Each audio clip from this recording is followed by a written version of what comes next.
Hello students, we have seen the last two videos of the chapter 4th in the Kingdom of Fools and I hope you are finding it very interesting.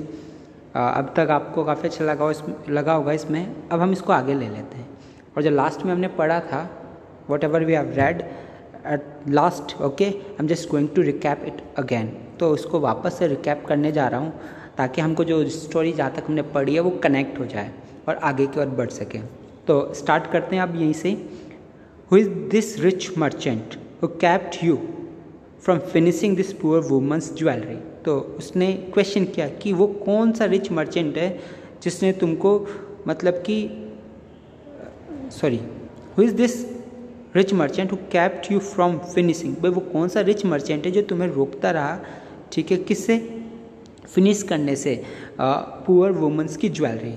और उसके कारण उसको आना जाना पड़ा, walk करना पड़ा up and down, और जिसकी वजह से which distracted this brick layer, और जिससे ये ब्रिक लेयर डिस्ट्रैक्ट हो गया. Which made a mess of his wall, और उसने अपनी मैस कर दी पूरी वॉल को, मतलब पूरी दीवार बिगाड़ दी.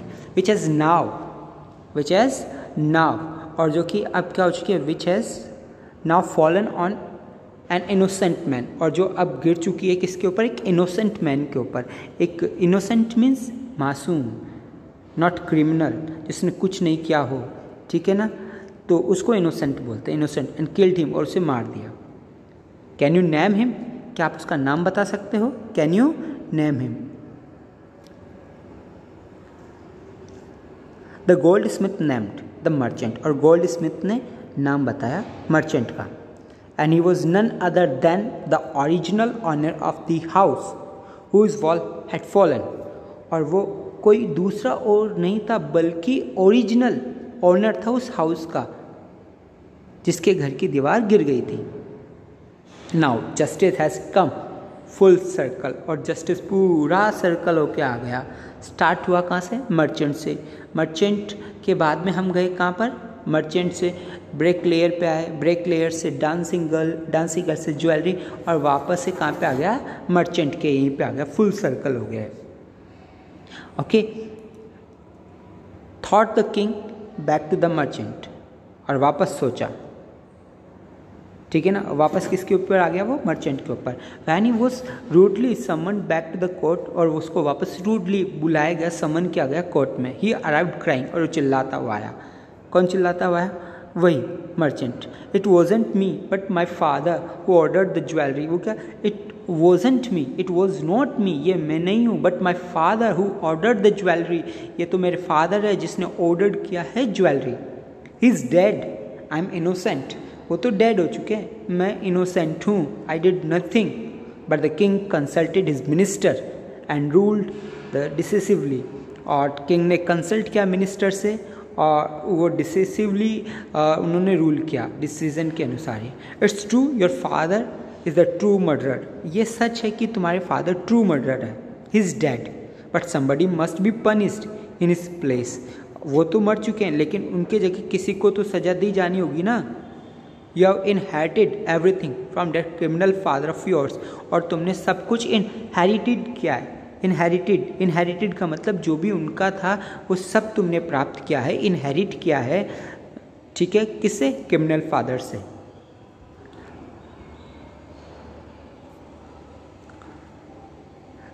His riches as well as his sins, चाहे वो उनके रिचेस हो, चाहे उनके वो क्या हो, मतलब कि धन हो या उनके पाप हो, सब कुछ तुम्हें ही मिलेंगे. अगर उन्होंने कुछ गलती की है तो वो भी तुम्हारी है, वो कुछ छोड़ के गए तो वो भी तुम्हारा है. I knew at once even when I first set eyes on you that you were at the foot of this horrible crime, कि जब मेरी नज़र पहली बार तुम पे पड़ी थी ना, मैं उसी समझ गया था कि you were at the foot of this horrible crime, कि तुम ही हो किसके पीछे, इस horrible crime के पीछे, and you must die, और अब तुम मरोगे. and he ordered a new stake to be made ready for execution, और कहा गया एक स्टेक बनाया गया, स्टेक जहाँ पर लटकाया जाता है, ठीक है ना, ये स्टेक जहाँ पे लटकाया जाता है उसको कहा जा रहा है स्टेक, ठीक है. तो stake to be made ready for execution, executions के लिए बनाया गया. As the servant sharpen the stick, और जब जो सर्वेंट्स है वो शार्पन कर रहे थे, वो क्या कर रहे थे, शार्प कर रहे थे स्टिक को, and got it ready for the final impaling of the criminal, और उसको तैयार कर रहे थे कि फाइनल एम्पेलिंग के लिए भाई अब तो पनिशमेंट देना ही है। It occurred to the minister, और मिनिस्टर्स के माइंड में आया, क्या माइंड में आया, that the rich merchant was somehow too thin. It occurred to the minister, minister के माइंड में आया कि जो रिच मर्चेंट है वो समहाउ टू थिन, कि वो बहुत ज़्यादा थिन है, बहुत ज़्यादा पतला है। कौन है बहुत ज़्यादा पतला, ये, and to be properly executed on the stake, जिसको प्रॉपरली एग्जीक्यूटेड नहीं किया जा सकता स्टेक के ऊपर, उसको फांसी नहीं दी जा सकती, वो बहुत ज़्यादा पतला है कि वो लटका रह जाएगा लेकिन उसकी डेथ नहीं होगी। He appeal to the king's common sense, और उसने अपील की, किसने, मिनिस्टर ने, the king to worried about it, और किंग भी वरी हुआ कि अब क्या करें, सज़ा तो देनी है, पनिशमेंट देना है, किसको दें, ये फिट हो भी नहीं रहा। What shall we do, he said, when suddenly it struck him that all they needed to do was to find a man fat enough to fit the stake। अब उनके माइंड में आया कि उनको एक काम करना है, they needed to do was to find a man, कि उनको एक काम करना है, एक आदमी को फाइंड आउट करना है, एक आदमी को क्या करना है, फाइंड आउट, जो फेट हो, हट्टा कट्टा हो, मोटा हो, इतना फेट हो कि वो फिट हो जाए स्टेक पे आ जाए, ठीक है, कि फांसी पे का जो तख्ता है उस पर वो लटक जाए, इतना फैट व्यक्ति उनको फाइंड आउट करना था।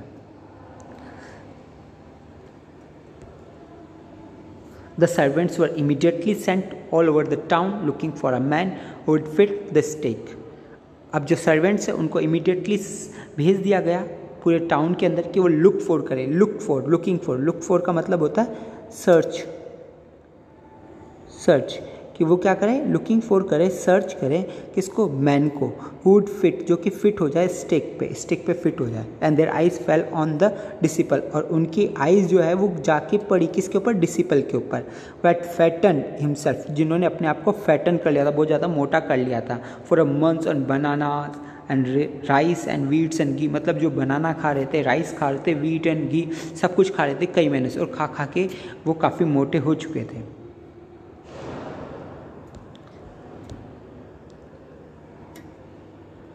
Yes, what have I done wrong, अब वो डिसिपल कह रहा है कि what have I done wrong, कि मैंने क्या रॉन्ग किया है।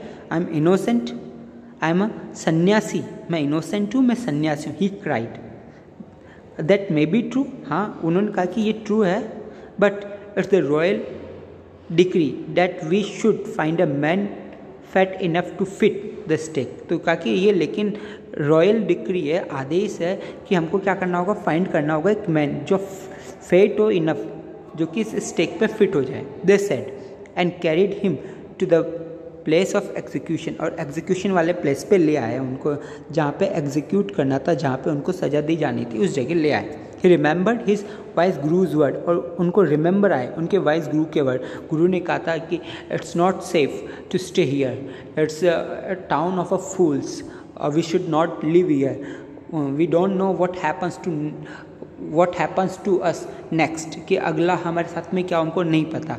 ही remembered the words of his guru, उसको याद आने लगे क्या, अपने गुरु के words. This is a city of fools, और and you don't know what they will do next, कि वो अगला क्या करे, नेक्स्ट क्या करे, तुम्हें नहीं पता।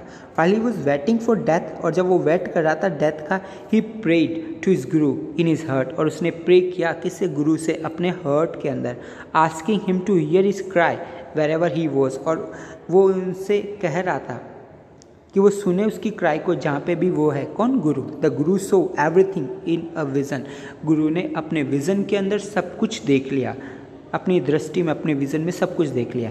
येट मैजिक पावर्स, उसके पास में मैजिक पावर्स थी। ही कुड सी फार, वो काफ़ी दूर तक देख सकता था। And he could see the future as he could see the present, और वो फ्यूचर भी देख सकते थे, प्रेजेंट भी देख सकते थे, फ्यूचर और प्रेजेंट दोनों वो देख सकते थे।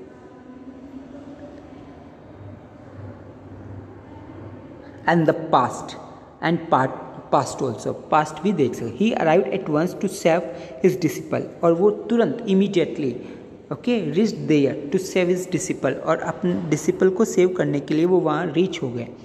But got himself into such A scrap through a love of food, और उन्होंने अपने आप को एक ऐसे स्क्रैप के अंदर, एक ऐसे जाल में फंसा लिया था, किसकी वजह से? लव ऑफ फूड, भोजन की वजह से। मतलब कि उन्हें भोजन बहुत ज़्यादा पसंद था, इस कारण से वो उसमें फंस गए। As soon as he arrived scolded the disciple, जैसे वो आए उन्होंने स्कोल्ड किया। स्कोल्ड का मतलब डांटा, किसको? डिसिपल को। Told him something in whisper, whisper means speak very slow, कि काफ़ी धीरे से बोलना, विस्पर, और उनको बड़े धीरे से कहा डिसिपल को। Then he went to the king, और उसके पास बाद में चले जाते, किसके पास में? किंग के पास में। एंड एड्रेस हिम, और उन्हें एड्रेस करते, क्या बोलते? O wisest of kings, who is greater, the guru और द डिसिपल? ऑफकोर्स द गुरु, कि वो कहता है कि वो बुद्धिमान राजा, आप ही बताइए कि कौन ग्रेटर है, एक गुरु ग्रेटर होता है या डिसिपल ग्रेटर होता है? तो किंग ने कहा of course the guru, no doubt about it. Why do you ask, आप ऐसा क्यों कह रहे हो? Then put me to the stake first, तो गुरु ने कहा कि ऐसी बात आप मुझे ग्रेटर मानते हो तो आप मुझे क्या करो, स्टेक पे लटका दो, मुझे फांसी दे दो। Put my disciple to death after me, और उसके बाद में मेरा जो डिसिपल है उसको भी डेथ दे देना, आफ्टर मी, मेरे बाद में। बट फर्स्ट मी, लेकिन पहले मुझे। किसने कहा? गुरु ने।